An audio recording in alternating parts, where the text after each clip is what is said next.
রাজধানীর বার্ন ইনস্টিটিউটে আছেন সহকর্মী মেহেদী হাসান। আরও খবর নিয়ে আমাদের সঙ্গে যোগ দিচ্ছেন সেখান থেকে।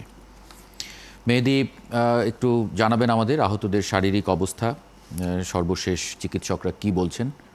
আমরা যতদূর জানতে পেরেছি যে জাতীয় বার্ন অ্যান্ড প্লাস্টিক সার্জারি ইনস্টিটিউটে সিএমএইচ হাসপাতাল থেকে 3 জন রোগী এসছে যারা আসলে একটু ক্রিটিক্যাল অবস্থায়। তারা এখানে এই হাসপাতালে এসছেন এবং তারা চেষ্টা করছেন যে এই ডাক্তাররা চেষ্টা করছেন যারা ওই সিএমএইচ হাসপাতাল থেকে এই জাতীয় বার্ন অ্যান্ড প্লাস্টিক সার্জারি ইনস্টিটিউটে এসছেন তাদের যাতে চিকিৎসাটা কিছুটা উন্নতি করা যায়, তাদের যে ক্রিটিক্যাল সিচুয়েশনগুলো আছে, যে শারীরিক উপসর্গগুলো আছে, একটু ঝুঁকিপূর্ণ আছে, সেই জিনিসগুলো তারা লক্ষ্য রাখছেন এবং খুব বিশেষ টেক কেয়ার করছেন বা বিশেষ যত্ন বা বিশেষ চিকিৎসার মাধ্যমে তাদেরকে সারিয়ে তোলার চেষ্টা করছেন।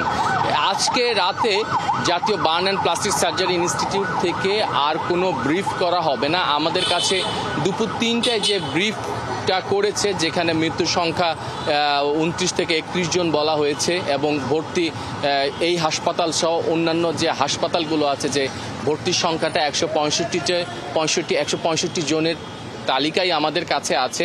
তবে ডাক্তাররা বলছে যে যেহেতু দগ্ধ রোগীদের শারীরিক পরিস্থিতি প্রতি মুহূর্তে চেঞ্জ হতে থাকে, সাধারণ বেড থেকে কেউ এইচডি অথবা আইসিইউ বা আইসিইউতে তার লাইফ সাপোর্টও প্রয়োজন হতে পারে।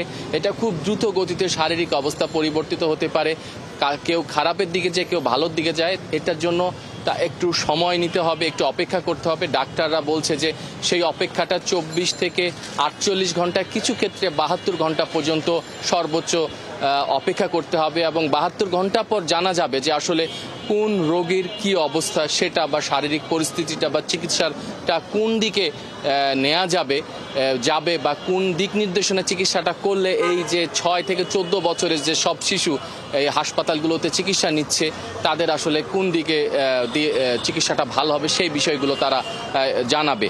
তবে আমার সাথে ডাক্তারদের কথা হয়েছে যে আর কোনো ব্রিফ করবে না তারা।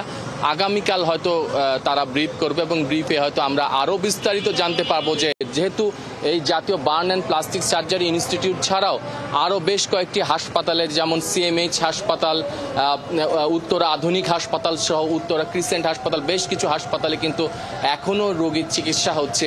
হয়তো কোনো জায়গায় মৃত্যুর তালিকা বাড়তেও পারে। যেহেতু মৃত্যুর তালিকা এখান থেকে জাতীয় burn and plastic surgery institute থেকে ঘোষণা করা হয়, তাই আমরা এই তালিকার মধ্যেই দুপুর 3টায় যে তালিকা, সেই তালিকার মধ্যেই থাকব এবং ডাক্তাররা বলছে যে তারা প্রতি মুহূর্তেই টেক কেয়ার বা খেয়াল রাখছে এই রোগীদের।